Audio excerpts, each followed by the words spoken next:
Yang pertama adalah rumah tangga lebah dibangun atas ketakwaan, atas keimanan kepada Allah Subhanahu wa taala. Allah berfirman dalam surat At-Tahrim ayat 6, "Ya ayyuhalladzina amanu qu anfusakum wa ahlikum nara." Wahai orang-orang beriman, jauhilah dirimu dan keluargamu dari api neraka. Ayat ini sebenarnya ditujukan kepada orang tua, wabil khusus kepada seorang bapak, seorang ayah. Seorang ayah harus mampu menyelamatkan dirinya, istrinya, anaknya, keluarganya dari apa? Dari jilatan api neraka, dan dia harus menyelamatkan, harus membawa keluarganya menuju surga Allah Subhanahu wa taala.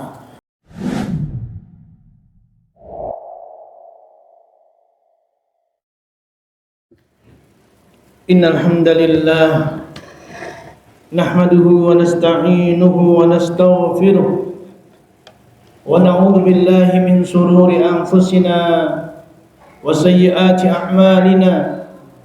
Man yahdihillahu fala mudilla lahu wa man yudlil fala hadiya lahu.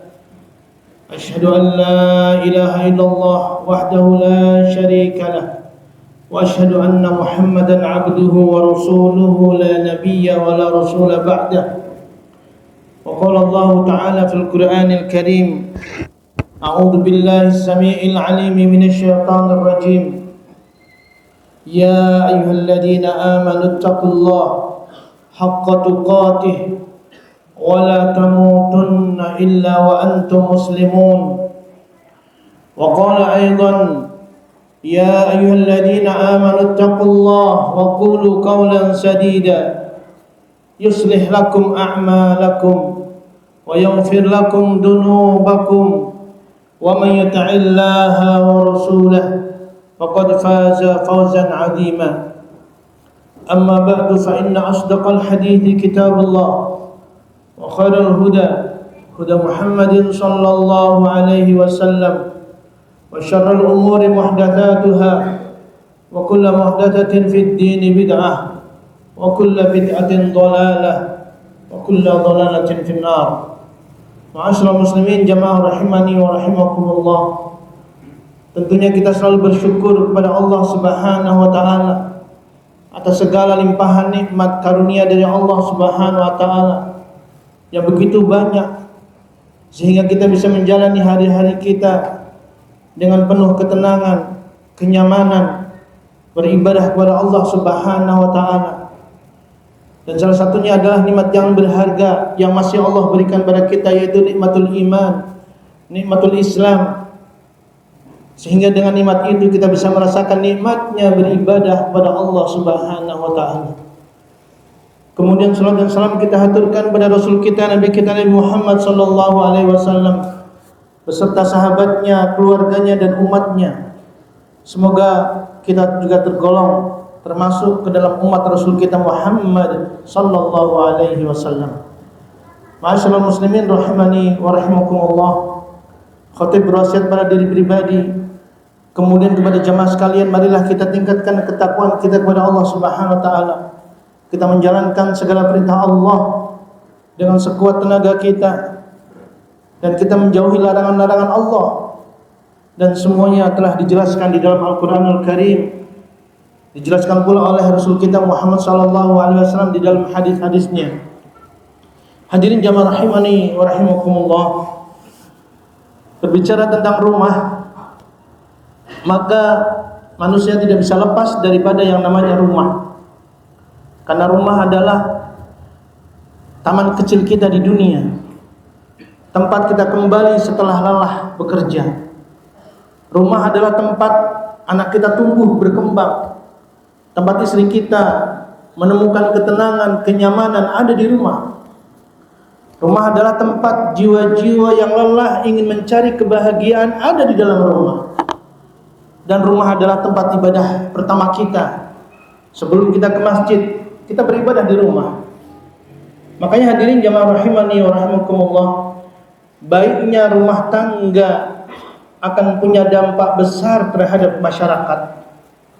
Masyarakat yang baik, masyarakat yang penuh dengan ketenangan, kenyamanan, itu adalah masyarakat yang dihuni oleh rumah tangga yang baik. rumah tangga yang soleh. Begitu sebaliknya hadirin jemaah Allah. Makanya Allah Subhanahu wa taala memberikan perumpamaan yang sangat indah di dalam Al-Qur'an tentang rumah, yaitu rumahnya laba-laba dan rumahnya lebah.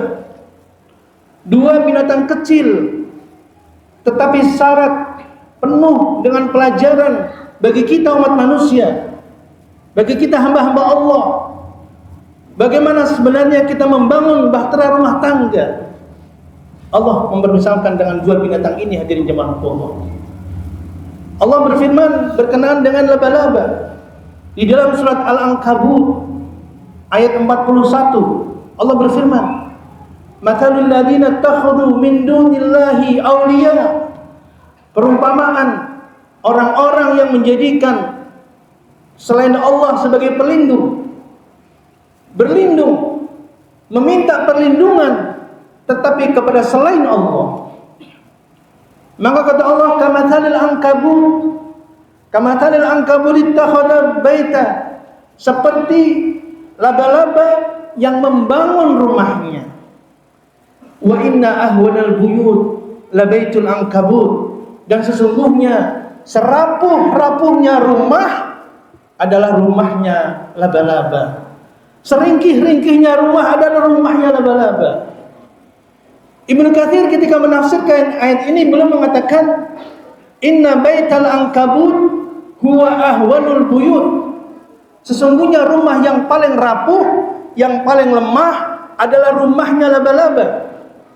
La yaqi ahadan wa la yahmi, tidak bisa memberikan perlindungan kepada penghuninya. Rumah laba-laba tidak bisa melindungi penghuninya. Bahkan hari-harinya, jiwanya, nyawanya terancam.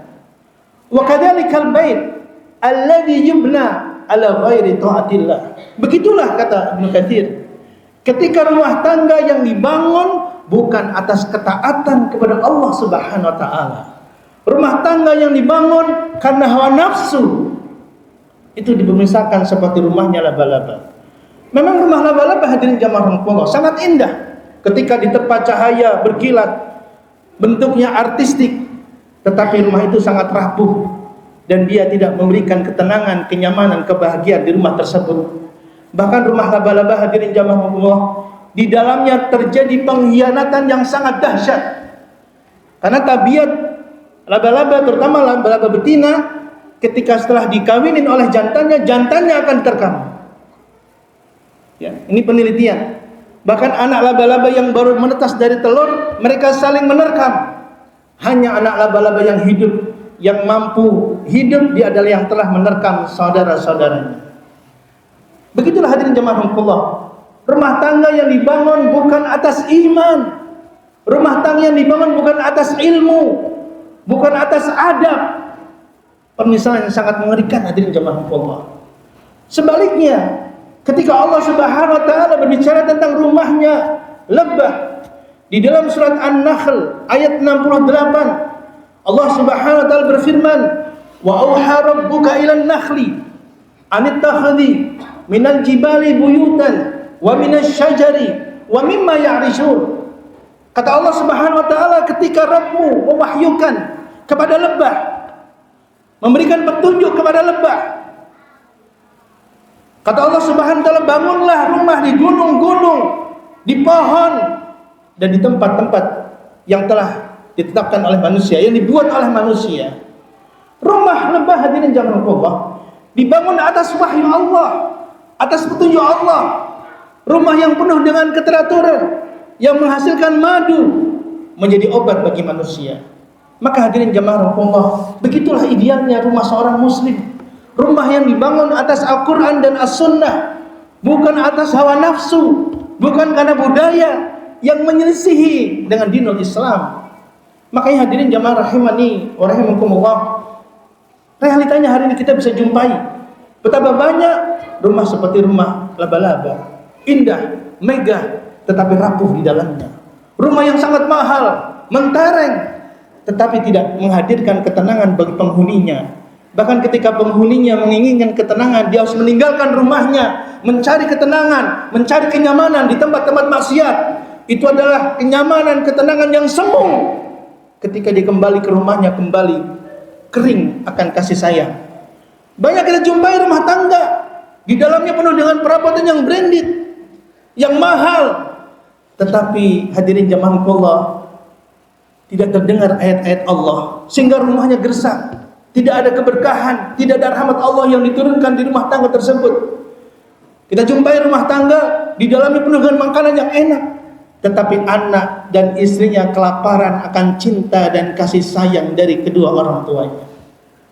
Sebaliknya hadirin jamaah Allah, rumah lebah yang dibangun atas petunjuk Allah, atas Al-Quran dan As-Sunnah, tauhid yang kuat, penuh dengan keteraturan. Ada seorang suami yang bertanggung jawab sebagai qawwam, sebagai pemimpin, menjadi teladan, yang mencari rezeki yang halal, dibawa pulang ke rumah untuk anak dan istrinya. Suami yang kokoh, sekokoh pilar. Ada seorang istri yang salehah, menjaga amanah suaminya, mendidik anak-anaknya dengan didikan yang baik, menenangkan suami dan anak-anaknya setenang malam. Serumit apapun masalah suami, masalah anak di luar, maka ketika masuk di dalam rumah ditenangkan oleh istrinya dengan setenang malam. Sehingga rumah seperti ini hadirin jamaah Allah menghasilkan ketenangan, kenyamanan, sakinah, mawadah, warahmah. Ada doa yang diucapkan, lantunan Al-Quran dibacakan, menghasilkan anak-anak yang saleh hadirin jamaah Allah.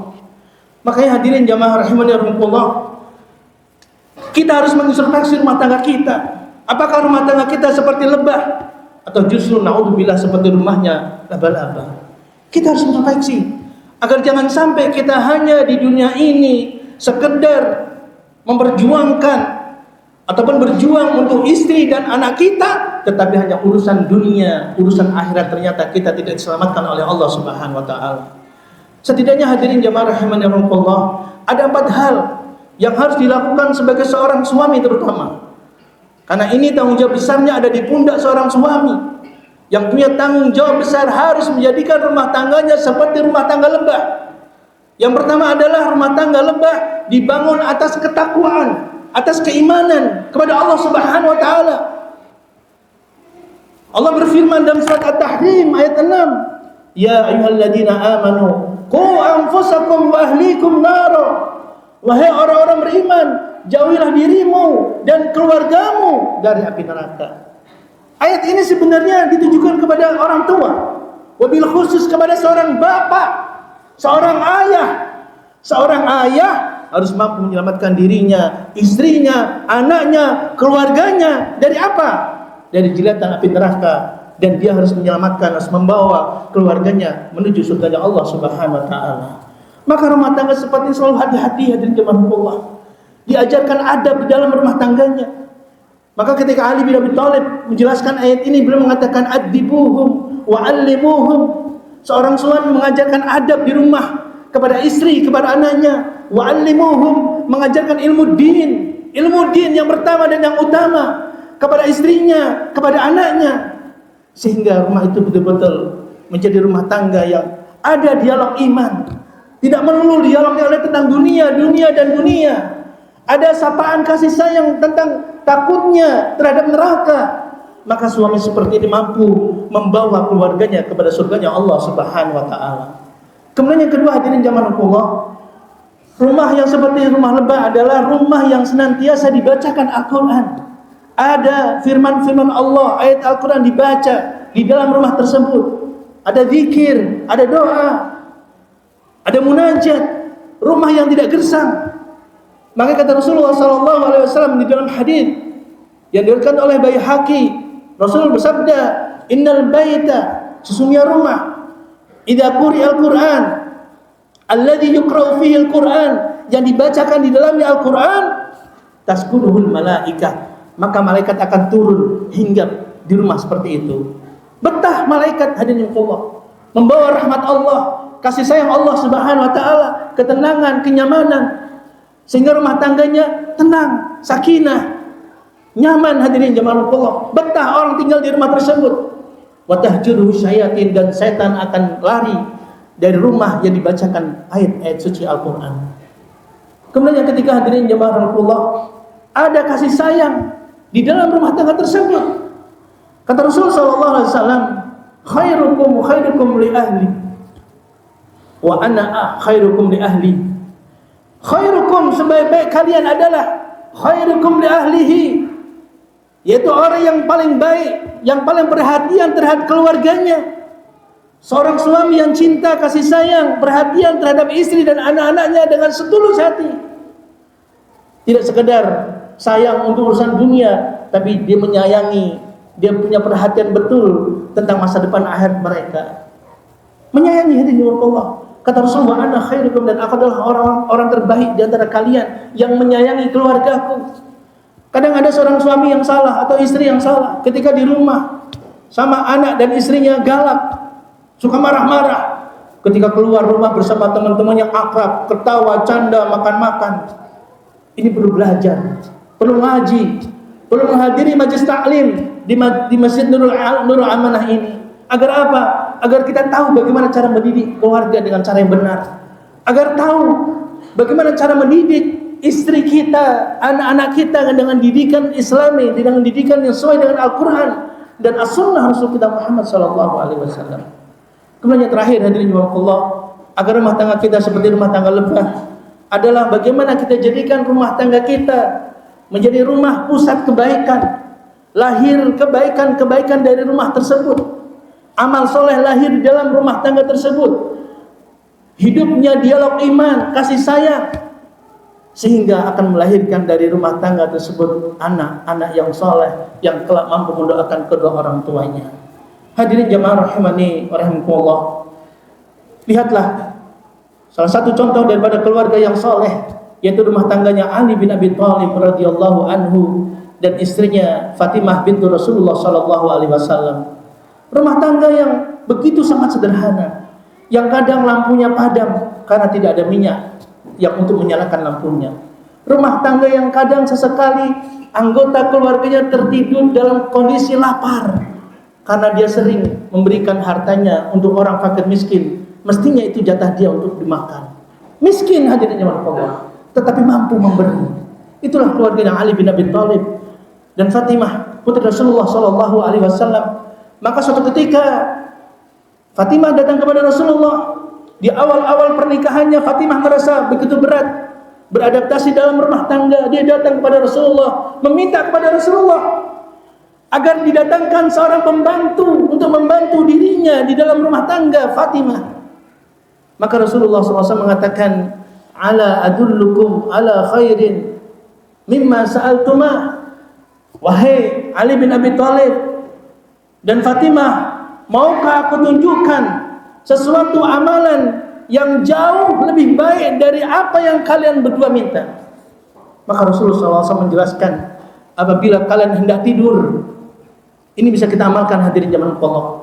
Apabila kalian hendak tidur, kata Rasulullah SAW, ucapkan Allahu Akbar 34 kali, ucapkanlah Subhanallah 33 kali, ucapkanlah Alhamdulillah 33 kali. Maka kata Rasulullah SAW, wa huwa khairul lakuma min khadim, itu jauh lebih baik buat kalian berdua daripada aku berikan seorang pembantu. Lahir dari keluarga tersebut Hasan dan Husain, pemimpin pemuda di surga. Maka inilah contoh rumah tangga yang baik, rumah tangga solihah yang pantas kita contoh hadirin jemaah Allah. Tidak mesti harus kaya, tidak mesti harus megah, tetapi di situ dibangun ayat-ayat Allah, rumah tangga dibangun atas dasar iman, atas dasar akidah, tauhid yang kuat. Sebaliknya hadirin jemaah Allah, rumah tangga yang sangat buruk, rumah tangga yang sangat rusak, yaitu rumah tangganya Namrud bin Kan'an, raja yang hidup di zaman Nabi Ibrahim alaihissalam. Rumah tangga yang tidak mentaati Allah, bahkan menentang Allah, melawan Allah. Namrud, rumahnya megah, rumahnya mewah, tetapi gersang, tidak ada kenyamanan, tidak ada kebahagiaan. Namrud saking congkaknya, saking sombongnya, berani melawan Allah, hendak memerangi Allah. Maka oleh Allah dihancurkan pasukan Namrud itu dengan nyamuk. Sampai Namrud sendiri dikejar oleh nyamuk.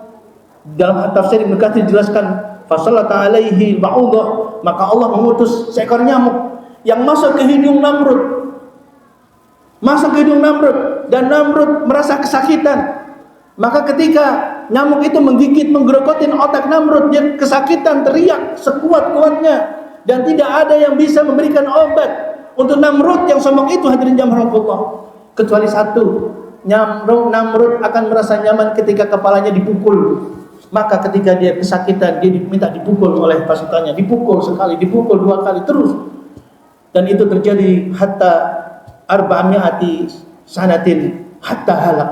Ini terjadi pada Namrud, menimpa pada Namrud 400 tahun sampai kepala Namrud itu hancur dan Namrud mati dalam keadaan hancur.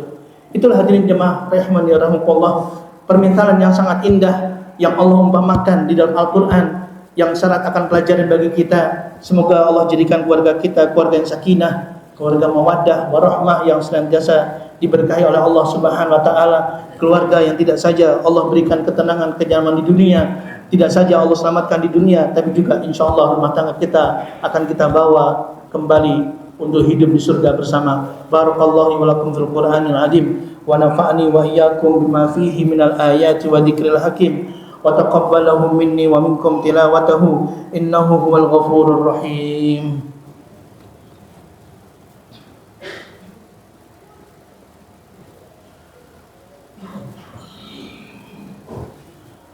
Innal hamdalillah nahmaduhu wa nasta'inuhu wa nastaghfiruh wa na'udzu billahi min shururi anfusina wa sayyiati a'malina.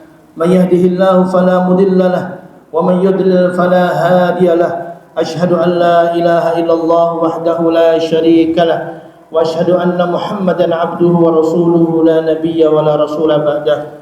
Hadirin jamaah rahimani wa rahimakumullah, di khutbah yang kedua marilah kita berdoa, kita bermunajat kepada Allah Subhanahu wa taala agar Allah Subhanahu wa taala menjadikan sisa usia kita ini adalah sisa usia yang terus bisa dijadikan kesempatan untuk meraih pundi-pundi pahala, untuk mencari bekal, untuk bertemu kepada Allah Subhanahu wa taala di surga kelak. Amin ya rabbal alamin.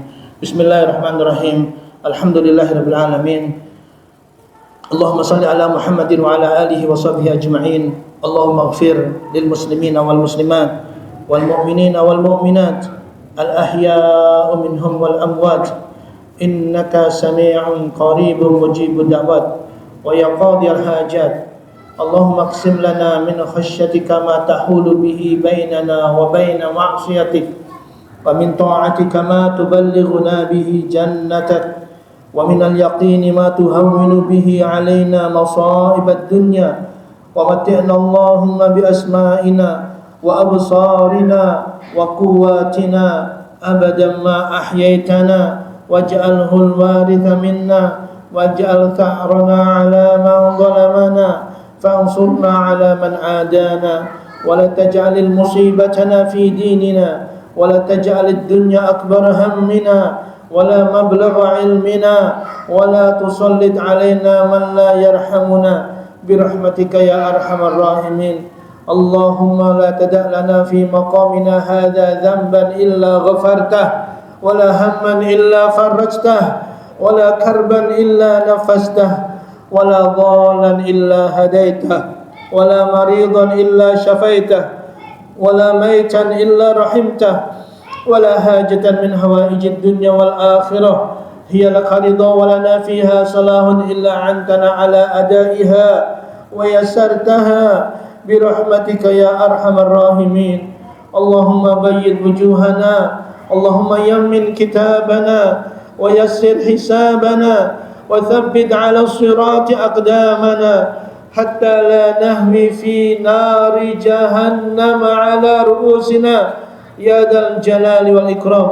اللهم اجعل آخر كلامنا من الدنيا شهادة أن لا إله إلا الله وأن محمد رسول الله وتوفنا وأنت راض عنا غير غضبان. اللهم إنا نسألك بحسن الخاتمة، اللهم إنا نسألك بحسن الخاتمة. اللهم أعز الإسلام والمسلمين وأذل الشرك والمشركين ودمر أعداء الدين. اللهم انصر إخواننا المستضعفين في فلسطين، اللهم انصرهم. اللهم شدد إخواننا المجاهدين في فلسطين، اللهم انصر إخواننا المسلمين في كل مكان والزمان. ربنا آتنا في الدنيا حسنة وفي الآخرة حسنة وقنا عذاب النار سبحانك ربك رب العزة عما يصفون وسلام على المرسلين والحمد لله رب العالمين عباد الله إن الله يأمركم بالعدل والإحسان وإيتاء ذي القربى وينهى عن الفحشاء والمنكر والبغي يعظكم لعلكم تذكرون ولذكر الله أكبر والله يعلم ما تصنعون أقيم الصلاة